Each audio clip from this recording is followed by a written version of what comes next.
5e génération des Paulina, de l'illustre famille Paulina, et tu es une fille.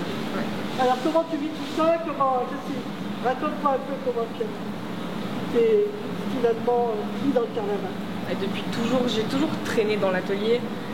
Depuis toute petite, j'ai toujours été au milieu, quoi qu'il en soit. J'ai toujours été là à faire que ce soit les couches de fond, de papier, avec mon père, mon grand-père, les gens avec qui on travaillait. Donc voilà, et après j'ai toujours été présente, tout ça dans l'entreprise, dans ce qu'on fait. Qu'est-ce que c'est qui t'a fasciné chez ton grand-père et après chez ton père? Qui me Fasciné? Ah mais tout me fascine chez mon père et mon grand-père. Dans des des qualités. Ton grand-père, par exemple, qu'est-ce qui te rappelle plus? Mon grand-père, c'est sa façon de faire, sa dureté, en même temps sa gentillesse, sa bienveillance. Il a une façon d'expliquer les choses qui est très carrée et très comme il veut. Mais quoi qu'il en soit, c'est toujours très doux parce que c'est mon grand-père, donc voilà. Mais c'est toujours sa façon d'expliquer, son savoir-faire. Ce qu'il nous apprend, c'est ce qu'il a appris de son père, qui tient de son nom. Enfin, c'est tout un cycle de transmission de travail. Et ton père est ta mère aussi, on va parler de ta mère aussi. Ma mère aussi. Alors, comment tu es arrivé chez ta mère et chez ton père? Mon père il touche à tout, mon père il fait tout, donc pareil c'est sa façon de faire, sa façon de m'expliquer les choses. Du coup, vu que sa fille, il a une façon plus calme, plus calme et en même temps plus dure, parce qu'il peut me dire les choses plus crues. Mais voilà, et ma mère, Alors, tes parents sont séparés, mais Juliette a été la première femme qui a peint la tête de Sa Majesté Carnaval. Ouais. Donc elle était peinte. Ouais, j'ai pas beaucoup de souvenirs de ma mère qui peint, j'étais petite. Ah, j'ai des photos. Mais j'ai des photos, j'ai quelques photos aussi, oui. Avec plaisir. Voilà. Mais ouais, quand on me dit, ouais, ta mère, elle faisait magnifiquement bien les yeux, et j'ai vu des photos de ce qu'elle peignait, c'est vrai que c'était... Mais comme on disait tout à l'heure avec ton grand-père, il y a eu un peu de machisme, mais elle n'est pas restée dans le milieu du carnaval. Eh oui. Comme je vais dire. Malheureusement. Donc, qu'est-ce que tu aimes faire toi particulièrement maintenant? Moi du coup je suis plus en peinture. Parce que du coup je tiens tiens ça de ma mère. Ouais, c'est ce que tu peins, là. Ouais, c'est ça. C'est Ouais. qui peint C'est ça. Mais oui, c'est beaucoup la peinture. Parce que du coup, c'est ma mère et mon père aussi que j'ai vu peindre assez souvent. Quand je demande là aussi. Et après, je fais tout ce qu'il y a à faire, que ce soit de la résine, que ce soit du papier, que ce soit... Tu connais vraiment le béaba des techniques. C'est ça, oui. Et après, est-ce que tu fais déjà ta grosse tête? Est-ce que tu signes ta grosse tête? Ou est-ce que tu aimerais faire un chat plus tard? J'y réfléchis, je suis pas encore dans le fait de dessiner un chat, mais quand j'ai entendu Le Roi des Animaux, j'ai fait ah oui, peut-être qu'il y a peut-être ça à faire. Puis finalement, j'ai commencé à faire un croquis et puis vu qu'il y avait des trucs à faire, j'ai lâché complètement. Mais j'y pense, je le vois passer dans ma tête. Ah, il y a peut-être ça, mais bon, après, ils font très bien ce qu'ils font, donc je vois pas pourquoi je m'y mettrais en plus, moi. Bon, alors pour le moment, tu fais des... Pour le moment, je réalise. Pour le futur du carnaval, pour des innovations qu'on pourrait apporter, toi, à quoi tu penserais? Qu'est-ce que tu souhaiterais sur quel point tu souhaiterais qu'on fasse des progrès? Je sais pas trop. Peut-être des visages automatisés Ah bon? avec du moi, ce serait beau, hein. Oui, non, mais Ce serait, je sais pas, peut-être des mouvements plus précis, mais ce serait plus compliqué. Enfin, vraiment, j'ai pas encore réfléchi. Pour le moment, je suis vraiment dans la... Et avec les jeunes, tu aimerais transmettre ton savoir-faire, être formateur, travailler avec les jeunes? Alors, formateur, oui. Formatrice, Formatrice, oui. Après, j'ai une patience très limitée, donc ça va être compliqué. Mais oui, pourquoi pas expliquer. Enfin, quand j'ai des stagiaires, je m'en sors très bien avec les stagiaires et tout va très bien. Je leur explique comment on fait. Oui, hein. Et est-ce que tu passes à l'acte? Est-ce que tu t'es impliqué? Est-ce que tu aimes aussi participer à l'animation des chars ou être autour? Tu as participé, je crois. Oh, j'étais petite, hein. Ah, et maintenant tu ne les fais plus? Maintenant, je suis plus avec mon père. Je suis plus derrière mon père. Je suis plus derrière mon père et on tourne comme on fait d'habitude. Quand il part en courant, je pars en courant avec lui. C'est vraiment... Quand tu es venu à Macao avec moi, tu as participé, hein, tu te rappelles? Ouais, je le fais encore, mais beaucoup moins du coup avec le corona, mais c'est sûr que oui, je le fais encore, ouais. Ça me fait toujours autant d'ailleurs. Marie, merci beaucoup et bonne rien. continuation. Merci. Tu as signé le carnaval au virus qui est actuellement sur la place nationale. Tout à fait. Et c'est la première fois que tu signes ta propre création avec la société Insoluble. Avant d'en arriver là, tu as 35 ans. 35 ans, tout à fait. Raconte-nous un peu ton histoire, ton parcours qui est complètement atypique dans l'histoire des carnavaliers parce que tu n'es pas issu de famille de carnavaliers, tu es une pièce rapportée mais qui a bien réussi son chemin. Alors raconte-nous un peu ton parcours. Effectivement, j'ai pas le... Hein, on l'enlève. Bon, je sais pas. Alors, effectivement, on va prendre du début. Voilà. Alors, effectivement, est-ce qu'on la refait ou pas du coup? Vas-y, vas-y. C'est bon? Alors, effectivement, j'ai pas le carnaval dans l'arbre généalogique, mais je l'ai dans le cœur depuis tout petit. Donc, j'ai commencé par dessiner des chars de carnaval, comme tu le sais, quand j'étais tout petit enfant.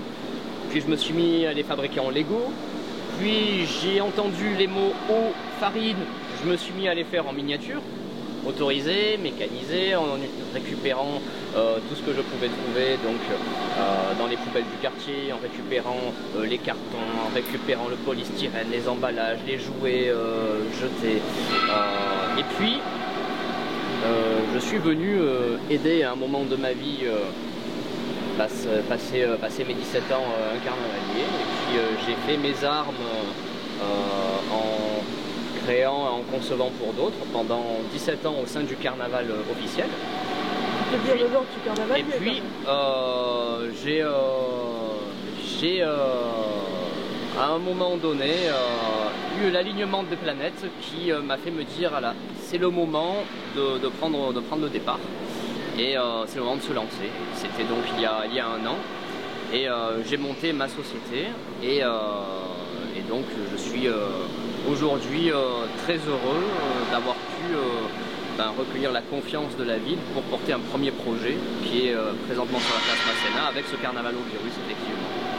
Et pendant 17 ans, quand même, tu as travaillé donc avec le carnavalier Cédric Pignataro et qui a réalisé plusieurs chars qui ont eu du succès, tu as signé beaucoup de maquettes de carnaval, donc tu as même signé la maquette du char du roi, oui. L'année de la planète bleue. De la planète bleue, oui, le char était bleu. Voilà, où on désirait sortir un petit peu du roi blanc et apporter de la couleur. Obama venait d'être élu, enfin il y avait vraiment une dynamique là-dedans et j'avais envie de mixiter vraiment au carnaval de Nice et que le carnaval de Nice soit représentatif de la population cosmopolite à laquelle il s'adresse. Et donc on était parti sur l'idée que la couleur n'avait plus d'importance, on était parti pour la planète bleue carrément sur ce roi bleu avec une nouvelle génération multicolore, chamarrée, bigarrée, joyeuse qui arrivait et qui allait essayer d'insuffler un nouveau souffle écolo, éco-responsable à la planète. Toi vraiment, moi je t'ai connu quand tu avais 15 ans et que tu faisais tes petites maquettes et tu as vraiment fait une formation complète, c'est-à-dire que tu sais dessiner des maquettes, tu sais les concevoir et tu sais sculpter, tu sais peindre, tu sais faire la mécanisation, tu sais tout faire. Qu'est-ce que tu ne sais pas faire dans le carnaval? Il faudrait que je me confronte entre 4 yeux à une machine à coudre.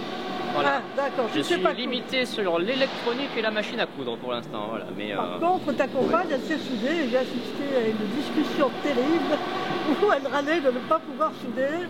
Voilà, alors donc il va falloir que tu te mettes à la culture. Au-delà de ma compagne, c'est un binôme qui me suit dans l'aventure depuis le début et qui avance avec moi. On est ensemble sur les projets et voilà, elle touche à tout. Voilà. Alors elle sait coudre, contrairement à moi. Voilà.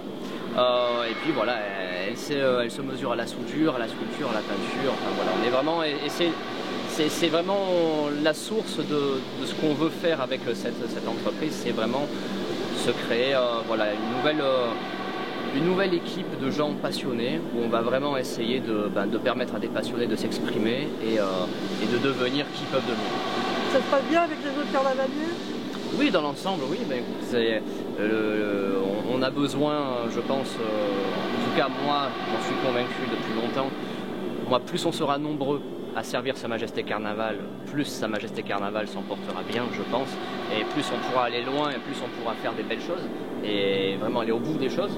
Donc voilà, je souhaite qu'il y ait d'autres entreprises qui voient le jour et qui viennent compléter la grande famille des carnavaliers. Alors comment tu as vécu la réalisation du carnaval au virus? Alors je l'ai vécu rapidement, oui. parce que c'est une idée qui a été proposée vraiment au dernier moment, comme c'est souvent le cas quand on a une opportunité ou quelque chose voilà, qui vient germer et qui nous donne la possibilité de faire des choses qui n'étaient pas prévues à la base. Là, pour le coup, il était question de marquer le coup pour le carnaval de Nice et tenter de tordre le cou justement à l'angoisse du coronavirus que nous subissons depuis plus d'1 an maintenant. Alors, on a vu passer la consultation, on y a répondu de suite sans réfléchir, surtout que c'était en phase avec un projet que Oriane, mon binôme, avait porté d'une façon un petit peu différente, sous la forme d'ateliers participatifs avec un public en structure spécialisée. Donc ce concept de traiter le Covid et de le brûler à la fin pour vraiment l'exorciser et en finir, ça nous a parlé de suite et il était hors de question de pas tenter vraiment de réaliser ce projet. Donc la mairie nous a fait confiance. De là, on a fait un marathon, comme on a l'habitude d'en faire dans d'autres contextes, un marathon de 10 jours, voilà, enfermé ici, voilà, avec le café, la cafetière qui tourne et les machines qui tournent à plein, et on a installé cette structure donc qui a dans l'ensemble été bien accueillie. Oui, il y a eu beaucoup de photos, oui, alors il y a un petit nombre de personnes qui finalement sont... On ne peut pas dire qu'on soit vraiment dans une polémique très très forte, parce que les gens qui en sont mécontents, mais très souvent c'est parce qu'ils n'ont pas compris, ils n'ont pas vraiment lu la dramaturgie qui va avec cette réalisation. Les gens qui sont un petit peu affectés par l'image de ce carnavalovirus couronné, c'est souvent sur un malentendu. Et nous on prend le temps, quand on voit les commentaires sur les réseaux sociaux notamment, de leur répondre, de leur expliquer. Très souvent, voilà, ils comprennent, ils en reviennent. Mais voilà, c'est vrai que donner la possibilité aux Niçois de combattre activement le virus, de se venger de ce virus, c'est un projet qui est merveilleux, qui va vraiment dans la quintessence de ce qu'est le carnaval, de ce que doit permettre le carnaval. Le retournement, l'extermination de nos angoisses, combattre ce sur quoi on n'a pas le pouvoir, ce sur quoi on n'a pas de prise. Le carnaval qui est là pour traiter avec satire notamment de l'actualité, des sujets de société, des sujets dérangeants, des sujets moins dérangeants. Il ne pouvait pas laisser le coronavirus tranquille. Voilà, il fallait qu'il s'en occupe à un moment donné. Est-ce qu'il va être brûlé là?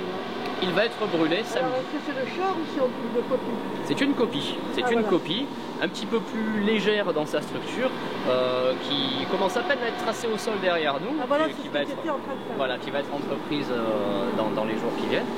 Et donc voilà, cette réplique va être installée avec une cérémonie dont je garde le suspense des détails pour l'instant, mais qui devrait être...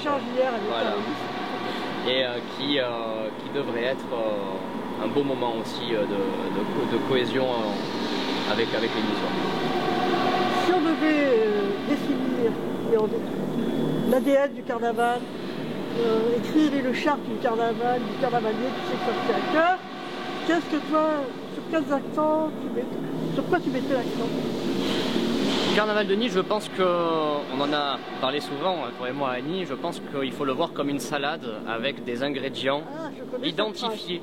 Voilà. Je connais cette phrase.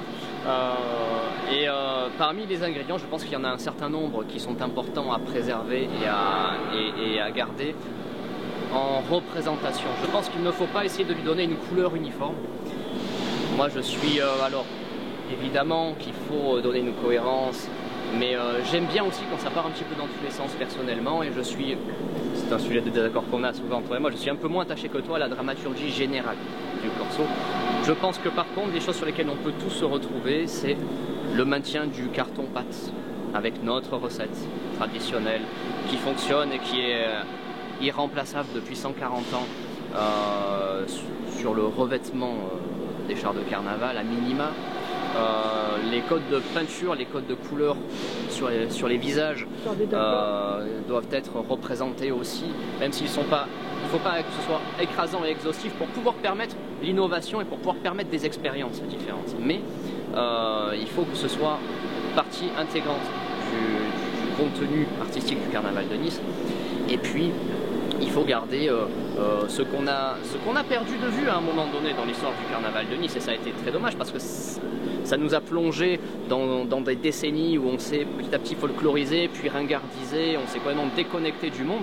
C'est garder cette satire et ce contact à l'actualité, ce contact Il faut que le carnaval soit représentatif des sujets qui lui sont contemporains et qu'il soit contemporain de sa population. Voilà, il faut qu'il ressemble à son public, le carnaval. Ça, je pense que c'est quelque chose d'important.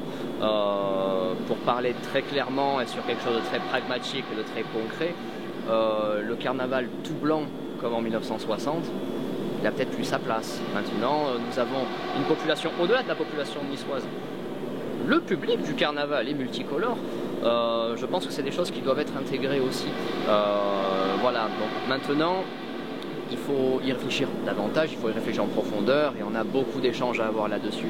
Mais je pense qu'il y a quelques piliers, voilà, le carton-pâte, les codes picturaux, voilà, c'est typique du carnaval de Nice. Je pense que c'est vraiment les deux piliers vraiment qui dénotent notre identité propre à nous